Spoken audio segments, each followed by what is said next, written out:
রান্না করছো মা?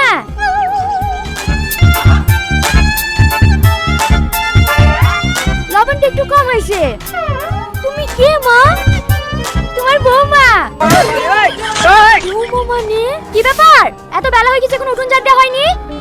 কাল থেকে ভোরে উঠে উঠোন ঝাড় দিবা। আমি সকালে উঠে তোমাকে ঘুমাইতে দেখলে কিন্তু গায়ে পানি ঢেলে দেবো। কথাটা মাথায় থাকে জানে। এই কে তুই? কে মানে? এই বাড়ির মালিক। তাড়াতাড়ি ঝাড় দাও। এই তুমি কোথায় যাচ্ছো? টিউশনে। ঠিক আছে, টিউশন থেকে সোজা বাড়ি চলে আসবা। কোনো ছেলের সঙ্গে কথা বলবে না। গো এটা দেখো কে এসেছে। ভাই এতদিন পর ভালো আছো তো? কখন আসলা? এসেছে অনেকক্ষণ আগেই।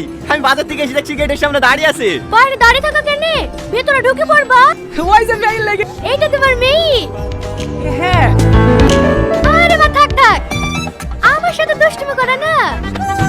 চলো মা, আর তোমাকে মায়ের বাড়ি যেতে দেবো না। এবার একবার বিয়ের কাজে সেরেই ফেলবো।